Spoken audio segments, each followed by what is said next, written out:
ভারতের বিপক্ষে ৩ ম্যাচে টি-20 সিরিজের দ্বিতীয় ম্যাচে কাল মাঠে নামবে বাংলাদেশ। দিল্লিতে ম্যাচ শুরু হবে সন্ধ্যা 7:30টায়। প্রথম ম্যাচে ব্যাটিং ব্যর্থতায় করুণভাবে হেরেছে টাইগাররা। সিরিজে টিকে থাকতে দ্বিতীয় ম্যাচে জয়ের কোনো বিকল্প নেই শান্ত বাহিনীর। 2019 সালে দিল্লির মাটিতেই ভারতের বিপক্ষে ইতিহাস রচনা করেছিল বাংলাদেশ। প্রথমবারের মতো ভারতকে টি-20তে হারিয়েছিল লাল সবুজের দল। এবার সেই মাটিতে গোয়ালিয়রের দুঃস্বপ্ন কাটিয়ে নিজেদের ফিরে পাওয়ার আশায় নামবে বাংলাদেশ।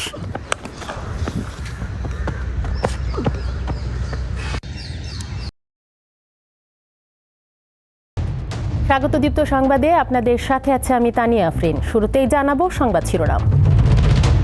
শেরপুর ও নেত্রকোনায় ধীর গতিতে কমছে পানি। ময়মনসিংহে নতুন করে 50টি গ্রাম প্লাবিত। মহাষষ্ঠীর মধ্য দিয়ে কাল শুরু হচ্ছে শারদীয় দুর্গা উৎসব। আগামী বৃহস্পতিবারও সরকারি ছুটি। এবং সুন্দরবনে 6 বছরে 11টি বাঘ বেড়ে এখন বাঘের সংখ্যা 125টি। সচিবালয়ে জরিপের ফল প্রকাশ।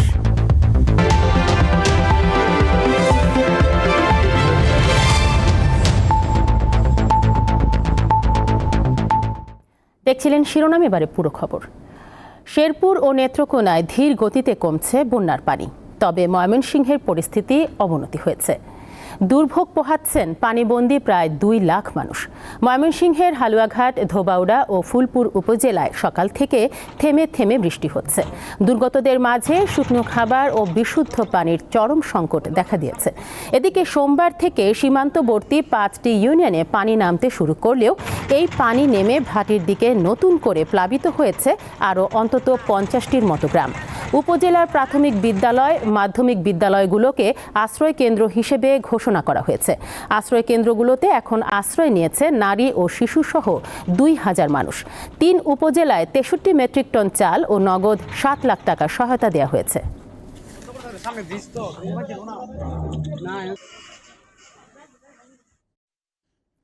নেত্রকোনার বন্যার পরিস্থিতি জানাতে এই মুহূর্তে যুক্ত হচ্ছেন আমাদের সহকর্মী জিয়াউর রহমান।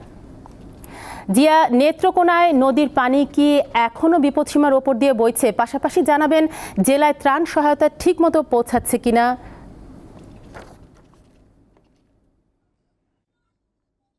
আফরিন, আপনাকে ধন্যবাদ।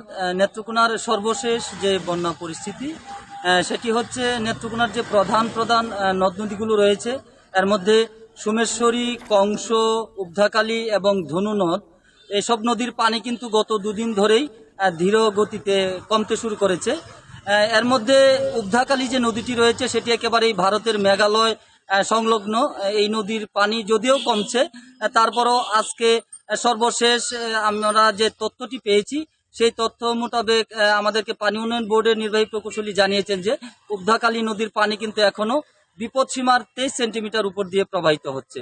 এছাড়া এই জেলার সবচেয়ে যে 5টি উপজেলার নিম্নাঞ্চল প্রায় শতাধিক গ্রাম জলমগ্ন রয়েছে। এসব গ্রামের লক্ষাধিক মানুষ কিন্তু চরম দুর্ভোগে রয়েছেন। তারা বিশেষ করে গোখাদ্য এবং শিশু খাদ্য সহ তারা বিশুদ্ধ পানির সংকটে রয়েছেন।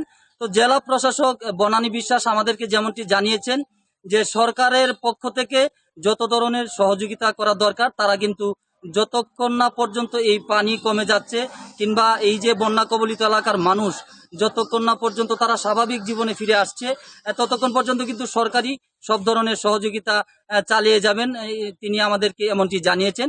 এছাড়া আরেকটি বিষয় বলি যে নেত্রকোনার বিশেষ করে এই যে রূপা আমন ধান, আমাদেরকে জেলা কৃষি সম্প্রসারণ অধিদপ্তরের যিনি উপপরিচালক জানিয়েছেন যে জেলার 5টি উপজেলার নিম্নাঞ্চলের 22,661 হেক্টর জমির আমন ধান কিন্তু একেবারেই পানিতে তলিয়ে গেছে। পাশাপাশি মৌসুমী যে শাকসবজি রয়েছে 177 হেক্টর জমির শাকসবজি কিন্তু পানিতে নিমজ্জিত রয়েছে। তবে তিনি জানিয়েছেন যে যদি 2-1 দিনের মধ্যে পানি নেমে যায় তাহলে খুব একটা কৃষকরা ক্ষতিগ্রস্ত হবেন না। আর যদি পানি আরো দীর্ঘস্থায়ী হয় তাহলে কিন্তু এই এলাকার কৃষকরা চরম ক্ষতির শিকার হবেন। পাশাপাশি আরেকটি বিষয় আপনাদেরকে আমি বলে রাখি যে সাধারণ মানুষ যারা বিশেষ করে বাড়ি ঘরে বসত ঘরে পানি উঠে পড়েছে, বিভিন্ন শিক্ষা প্রতিষ্ঠানে পানি উঠে পড়েছে, 186টি স্কুল কিন্তু বন্ধ রয়েছে এবং অনেকেই তাদের আত্মীয় স্বজনের বাড়িতে সরকারি আশ্রয় কেন্দ্রে এবং দেখা গেছে যে গরু গবাদি পশু নিয়ে তারা কিন্তু উঁচু জায়গায় এবং ব্রিজে আশ্রয় নিয়েছেন, তারা মানবেতর জীবনযাপন করছেন। এই ছিল আমার কাছে নেত্রকোনার বন্যার যে সর্বশেষ পরিস্থিতি। আফরিন। নেত্রকোনা থেকে বন্যার পরিস্থিতির খবর জানাচ্ছিলেন জিয়াউর রহমান। আগামীকাল ষষ্ঠী পূজার মধ্য দিয়ে শুরু হচ্ছে শারদীয় দুর্গাপূজার আনুষ্ঠানিকতা। সারা দেশে আজ মণ্ডপে মণ্ডপে চলছে শেষ মুহূর্তের প্রস্তুতি। দেবী বরণে ব্যস্ত সময় পার করছেন আয়োজক ও শিল্পীরা। শেষ মুহূর্তের নিপুণ হাতের ছোঁয়ায় সৌন্দর্য মণ্ডিত করছেন দেবী দুর্গাকে। কালকের থেকে মোটামুটি আমাদের সব কাজ আরম্ভ হইব। টহল পার্টি দিয়ে সবসময় আমাদের নিরাপত্তার আদরে রাখতে চাচ্ছে, সেটা খুব পজিটিভ দিক আছে।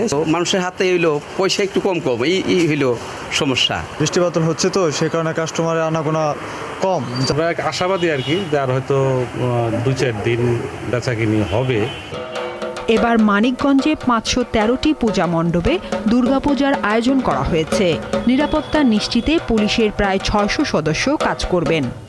পূজা মণ্ডপকে নিরাপত্তা দেওয়ার জন্য আমরা 3টি ভাগে ভাগ করেছি আমাদের নিরাপত্তা ব্যবস্থাকে।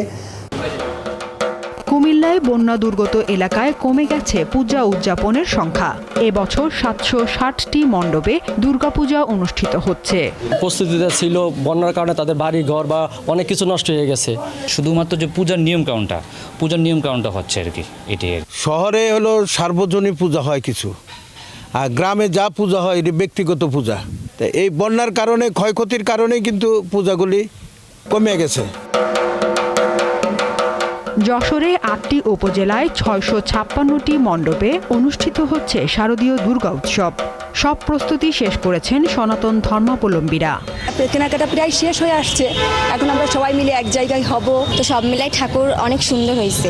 আসন্ন দুর্গাপূজায় কোনো ধরনের শঙ্কা নেই বলে জানিয়েছেন স্বরাষ্ট্র উপদেষ্টা জাহাঙ্গীর আলম চৌধুরী। মঙ্গলবার গাজীপুরের কৃষি গবেষণা ইনস্টিটিউটে পরিদর্শন ও মতবিনিময়ের আগে সাংবাদিকদের প্রশ্নের জবাবে তিনি একথা জানান। এবার দুর্গাপূজার কোনো ধরনের কোনো শঙ্কা নেই। এবার সব ধরনের বাহিনী ডিপ্লয় করা হয়েছে। এবার পূজা খুব ভালোভাবে হবে। আমি আশা করব যে এবার কোনো ধরনের কোনো রকমের কোনো সমস্যা হবে না। ঠাকুরগাঁও সদর উপজেলার আউলিয়াপুরে ইসকনপন্থী দুই পক্ষের সংঘর্ষের আশঙ্কায় 144 ধারা জারি করেছে প্রশাসন। মন্দির এলাকায় 8 অক্টোবর সকাল 6টা থেকে 13 অক্টোবর রাত 12টা পর্যন্ত 144 ধারা বলবৎ থাকবে। পূজা উপলক্ষে ব্রাহ্মণবাড়িয়ার আখাউড়া স্থলবন্দরে 6 দিনের জন্য আমদানি রপ্তানি বন্ধ ঘোষণা করা হয়েছে। আখাউড়া আমদানি রপ্তানিকারক অ্যাসোসিয়েশন জানিয়েছে 10 অক্টোবর থেকে 13 অক্টোবর পর্যন্ত এবং লক্ষ্মী পূজা উপলক্ষে 16 অক্টোবর থেকে 17 অক্টোবর পর্যন্ত আমদানি রপ্তানি বন্ধ থাকবে। সাদিয়া চৌধুরী, দীপ্ত, বার্তাকক্ষ। দুর্গাপূজা উপলক্ষে আগামী বৃহস্পতিবার ছুটির সিদ্ধান্ত নিয়েছে সরকার। এর ফলে এবার দুর্গাপূজা ও সাপ্তাহিক ছুটি মিলিয়ে টানা 4 দিনের ছুটি হতে যাচ্ছে। মঙ্গলবার ঢাকেশ্বরী মন্দির পরিদর্শনকালে ছুটি বাড়ানোর কথা জানান প্রধান উপদেষ্টার বিশেষ সহকারী মাহফুজ আলম। পরে ডিএমপি কমিশনার জানান, পূজা ঘিরে কোনো নিরাপত্তা ঝুঁকি নেই। শারদীয় দুর্গোৎসব উদযাপন ও আয়োজনের সার্বিক পরিস্থিতি দেখতে মঙ্গলবার সকালে রাজধানীর ঢাকেশ্বরী মন্দির পরিদর্শন করেন প্রধান উপদেষ্টার বিশেষ সহকারী মাহফুজ আলম। এ সময় সাংবাদিকদের তিনি জানান, সব সম্প্রদায় যেন নিজ নিজ অনুষ্ঠান নির্বিঘ্নে করতে পারে সে ব্যবস্থা করা হচ্ছে। সংখ্যালঘু সম্প্রদায়ের পক্ষ থেকে নিরাপত্তাহীনতা নিয়ে যেসব অভিযোগ করা হয়েছে সেগুলোর বিষয়ে ব্যবস্থা নেওয়া হবে। সেই সাথে যেসব মন্দির এবং হিন্দুদের ওপর হামলা করা হয়েছে তাদের আর্থিক সহায়তা দেওয়া হবে। বৃহস্পতিবারই আমরা বললাম, বৃহস্পতিবারেই একটি ছুটি হবে, যেটা সরকার আদেশ জারি করবেন এবং এইবার হয়তো 4 দিন একটানা সময় পাওয়া যাবে। আশা করি এবারের পূজা নির্বিঘ্ন এবং আনন্দময় হবে। পরে ঢাকেশ্বরী মন্দির পরিদর্শন করেন ডিএমপি কমিশনার। পরিদর্শন শেষে তিনি জানান, দুর্গাপূজা ঘিরে নাশকতার কোনো শঙ্কা নেই। এক প্রশ্নের জবাবে তিনি বলেন, পুলিশের মনোবল ফিরতে শুরু করেছে। জুলাই আগস্টে পুলিশ সদস্য নিহতের ঘটনা তদন্তে আইনি প্রক্রিয়া শুরু হয়েছে। প্রতিটি পূজা মণ্ডপে প্রয়োজনীয় সংখ্যক আনসার বাহিনীর সদস্যগণ মোতায়েন থাকবেন ও দায়িত্ব পালন করবেন।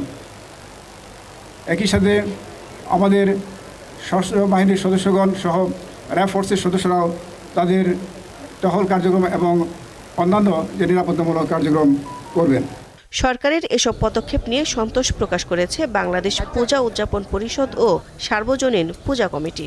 ঢাকেশ্বরী মন্দিরে সংবাদ সম্মেলনে তারা এ সন্তুষ্টি জানান। পরিবর্তিত পরিস্থিতির সংখ্যার মধ্যেও সরকার, রাজনৈতিক দল, সেনাবাহিনী, আইনশৃঙ্খলা রক্ষাকারী বাহিনী ও ছাত্র নেতৃবৃন্দের প্রত্যয়ী মনোভাব ও পদক্ষেপ আমাদের পূজার আয়োজনে সাহস যোগাচ্ছে। তারা আশা প্রকাশ করেন ধর্মীয় ও জাতিগত সংখ্যালঘুদের স্বার্থ ও অস্তিত্ব রক্ষায় ৮ দফা দাবি সরকার বাস্তবায়ন করবে। দিলশা দানি, দীপ্ত সংবাদ, ঢাকা। জামালপুরের পূজা মণ্ডপ থেকে প্রস্তুতির বিস্তারিত জানাতে যোগ দিচ্ছেন সহকর্মী তানভীর আহমেদ।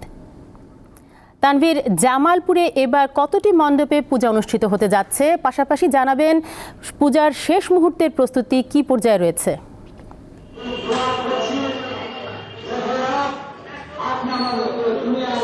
তানিয়া যেমনটি বলছিলেন যে আসন্ন দুর্গাপূজা উপলক্ষে জামালপুরে প্রায় ১৮৯টি দুর্গা পূজার মণ্ডপ স্থাপন করা হচ্ছে এবং ব্যাপক আইন শৃঙ্খলার মধ্য দিয়ে আসলে এটি উদযাপিত হবে।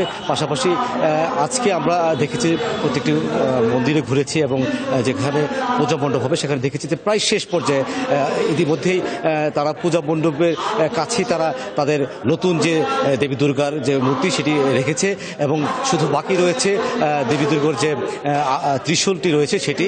এবং আগামীকাল আজকে ৫ যে মহালয়ের মধ্যে দিয়ে শুরু হওয়ার পরেও আসলে আগামীকাল ষষ্ঠী, মহাষষ্ঠীতে তারা প্রায় সন্ধ্যায় একটি নিত্য পূজার মধ্য দিয়ে তারা আনুষ্ঠানিকভাবে এই যাত্রা শুরু করবে। এবং যেটি জেনেছি আমরা আগামীকাল ষষ্ঠীর মধ্য দিয়েই যেহেতু শুরু হবে এবং ১২ তারিখ তারা বলছে যে দর্পণ বিসর্জন এবং ১৩ তারিখ বিকালেই তারা আসলে প্রতিমা বিসর্জন দেওয়ার কথা রয়েছে। তো সবকিছু মিলে যেটা দেখেছি যে তারা এই প্রস্তুতিকে শেষ মুহূর্তে যে প্রস্তুতি রয়েছে তারা এই প্রস্তুতিকে ব্যাপক ব্যস্ততার মধ্যে রয়েছেন এবং তারা বিভিন্ন রকম আনুষঙ্গিক দেবী দুর্গার যে আনুষঙ্গিক যে প্রসাদ সেগুলো শুরু করে সব ধরনের তারা কাজকর্ম করছে এবং প্রায় শেষ দিকে তারা বলছে যে প্রায় শেষ দিকে আগামীকাল সারাদিন তারা এই কাজটি সম্পন্ন হবে। সন্ধ্যায় আসলে দেবী দুর্গাকে তারা তাদের মণ্ডপে অবস্থান করাবে।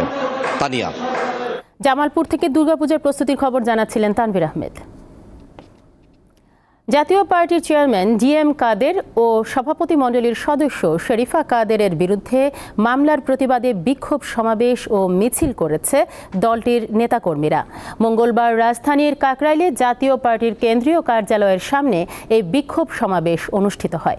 এ সময় দলটির নেতাকর্মীরা অভিযোগ করেন জাতীয় পার্টির চেয়ারম্যান ও সভাপতি মণ্ডলীর সদস্যের বিরুদ্ধে করা মামলা মিথ্যা ও হয়রানিমূলক। অবিলম্বে এই মামলা প্রত্যাহারের আহ্বান জানান তারা। পরে সেখান থেকে একটি বিক্ষোভ মিছিল বের করা হয়। মিছিলটি জাতীয় প্রেস ক্লাবের সামনে গিয়ে শেষ হয়।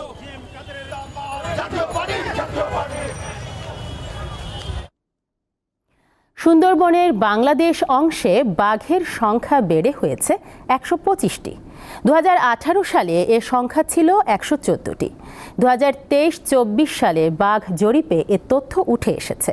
মঙ্গলবার সচিবালয়ে জরিপের ফল প্রকাশ করেছে পরিবেশ, বন ও জলবায়ু পরিবর্তন মন্ত্রণালয়।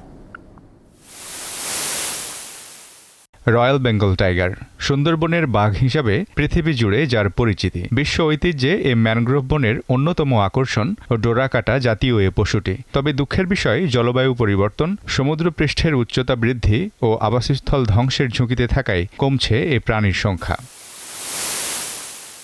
বন বিভাগের তথ্য অনুযায়ী ২০০৪ সালে বাঘের সংখ্যা ছিল ৪৪০টি। পরে ২০১৫-তে ১০৬ ও ২০১৮ সালে ১১৪টি বাঘ থাকার তথ্য জরিপে পাওয়া যায়।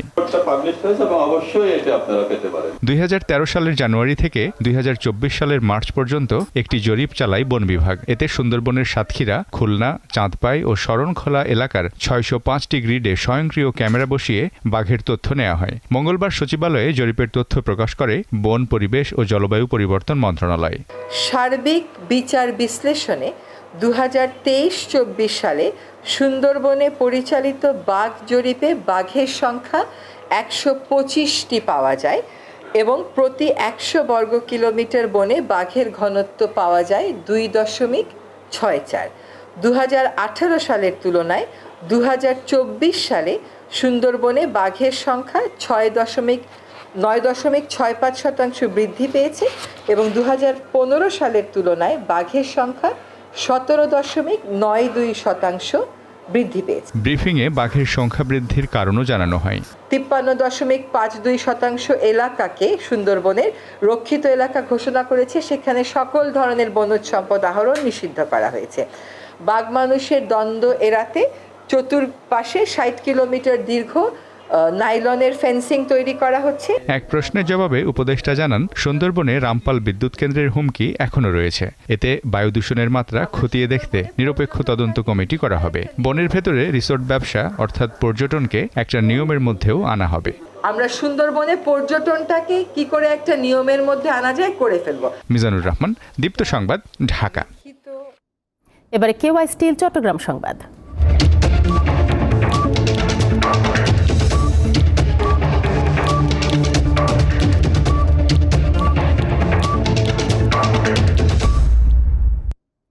চট্টগ্রাম বন্দরকে পুরোপুরি অটোমেশনের আওতায় আনার সুপারিশ করা হবে বলে জানিয়েছেন নৌ উপদেষ্টা এম সাখাওয়াত হোসেন।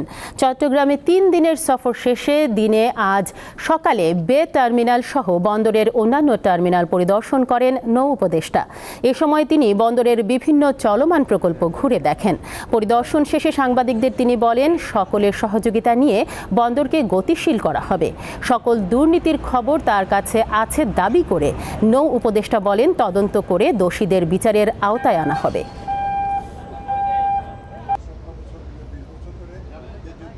এই পোর্টের আপনারা অব্যবস্থার কারণ বলেন, এই পোর্ট একা কিন্তু এর জন্য দায়ী নয়। এইখানে 20 বছরের কন্টেইনার পড়ে আছে, 20 ইয়ার্স। এই পোর্ট স্পেস যদি অকুপেশনে থাকে এরকমভাবে, তাহলে এই পোর্টের কার্যকারিতা কিভাবে বাড়বে? আবার 22 ইয়ার্স এই কন্টেনারগুলো পড়ে আছে, এগুলো নিলাম করার কথা। তারপরে গাড়ি পড়ে আছে 12 বছর 13 বছর, এগুলো নিলাম করার কথা। কারণ আপনি যদি পোর্টে জায়গা খালি না করেন, তাহলে এত যে কন্টেনারগুলো আসতেছে এগুলো আমরা রাখবো কোথায়? ভোলায় একটি আগ্নেয়াস্ত্র ও 6টি দেশীয় অস্ত্রসহ রাসেল বাহিনীর 2 ডাকাতকে আটক করেছে কোস্টগার্ড। সোমবার গভীর রাতে জেলার সদর উপজেলার চর রাসেল এলাকায় অভিযান পরিচালনা করে ভোলা কোস্টগার্ড দক্ষিণ জোন। দুপুরে ব্রিফিংয়ে কোস্টগার্ড জানায়, বেশ কিছুদিন ধরে ভোলা জেলার সদর উপজেলার ইলিশা এলাকার মেঘনা নদী এবং তৎসংলগ্ন চরে কুখ্যাত রাসেল বাহিনীর সক্রিয় সদস্য মোফাজ্জল ও আব্দুল বাতেন স্থানীয় জনগণ ও জেলেদের জিম্মি করে চাঁদাবাজি, জমি দখল ও বিভিন্ন অপকর্ম করে আসছিল।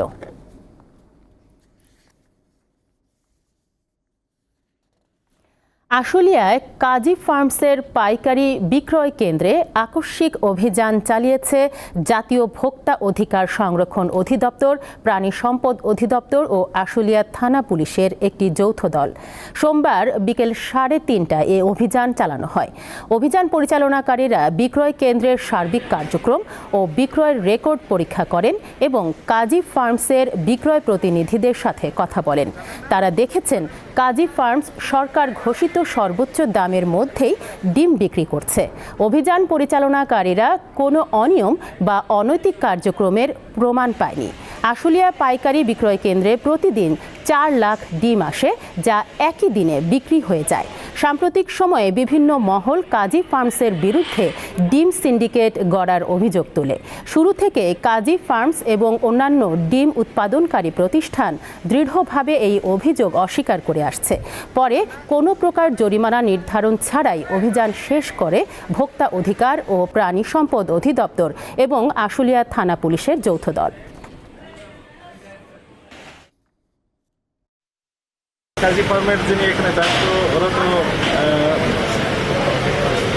রিজিওনাল ম্যানেজার সাহেব রয়েছেন, ওনার কাছ থেকে আমরা তথ্য চেয়েছি যে 1 তারিখ থেকে 7 তারিখ পর্যন্ত কার কাছে কী পরিমাণ ডিম এবং কী রেটে বিক্রি করা হয়েছে যাবতীয় তথ্য উনি আমাদেরকে সরবরাহ করেছেন। যদিও তার তথ্যে লেখা ছিল 11 টাকা 1 পয়সা পাইকারি রেটে বিক্রি করেছেন। আমরা এইগুলো এখন ভেরিফাই করে দেখব।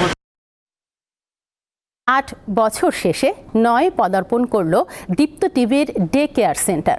মঙ্গলবার সকালে ডে কেয়ার সেন্টারে কেক কেটে দিনটি উদযাপন করা হয়। এ সময় দীপ্ত টিভির সকল বিভাগের ঊর্ধ্বতন কর্মকর্তারা উপস্থিত ছিলেন। শিশু সন্তানদের নিরাপদ ও সুন্দর পরিবেশে রেখে নিশ্চিন্তে কাজ করতে পারায় আনন্দিত দীপ্ত টিভির কর্মীরা। খেলাধুলা, ঘুম, খাওয়া দাওয়া ও লেখাপড়া সহ শিশুদের সার্বিক যত্ন নেন ডে কেয়ার সেন্টারের প্রশিক্ষণপ্রাপ্ত কর্মীরা। আগামী প্রজন্ম সুন্দর ও সুস্থ পরিবেশে বেড়ে উঠবে এমনটি প্রত্যাশা করেন তারা।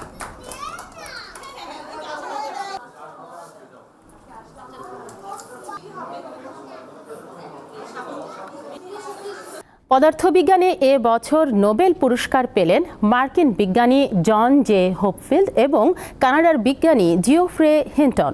মঙ্গলবার এই দুই নোবেল বিজয়ীর নাম ঘোষণা করে royal Swedish academy of sciences. কৃত্রিম নিউরাল নেটওয়ার্কের মাধ্যমে মেশিন লার্নিং সম্ভব করে তোলার ক্ষেত্রে গুরুত্বপূর্ণ আবিষ্কার ও উদ্ভাবনের জন্য তাদেরকে এই পুরস্কার দেয়া হয়।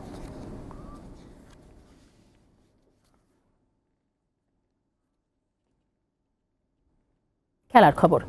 ভারতের বিপক্ষে 3 ম্যাচে টি-20 সিরিজের দ্বিতীয় ম্যাচে কাল মাঠে নামবে বাংলাদেশ। দিল্লিতে ম্যাচ শুরু হবে সন্ধ্যা 7:30টায়। প্রথম ম্যাচে ব্যাটিং ব্যর্থতায় করুণভাবে হেরেছে টাইগাররা। সিরিজে টিকে থাকতে দ্বিতীয় ম্যাচে জয়ের কোনো বিকল্প নেই শান্ত বাহিনীর। 2019 সালে দিল্লির মাটিতেই ভারতের বিপক্ষে ইতিহাস রচনা করেছিল বাংলাদেশ। প্রথমবারের মতো ভারতকে টি-20তে হারিয়েছিল লাল সবুজের দল। এবার সেই মাটিতে গোয়ালিয়রের দুঃস্বপ্ন কাটিয়ে নিজেদের ফিরে পাওয়ার আশায় নামবে বাংলাদেশ।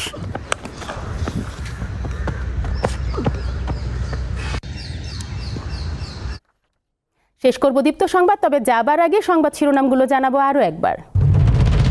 শেরপুর ও নেত্রকোনায় ধীর গতিতে কমছে বন্যার পানি। ময়মনসিংহে নতুন করে 50টি গ্রাম প্লাবিত। মহাষষ্ঠীর মধ্য দিয়ে কাল শুরু হচ্ছে শারদীয় দুর্গোৎসব। আগামী বৃহস্পতিবারও সরকারি ছুটি। এবং সুন্দরবনে 6 বছরে 11টি বাঘ বেড়ে এখন বাঘের সংখ্যা 125টি। সচিবালয়ে জরিপের ফল প্রকাশ। এ ছিল এখনকার মতো। আমাদের পরবর্তী সংবাদ সন্ধ্যা 6:50। দর্শক, আরও তথ্য ও বিনোদনের খবর পেতে যুক্ত থাকুন দীপ্ত ডিজিটাল প্ল্যাটফর্মগুলোতে। ধন্যবাদ সবাইকে।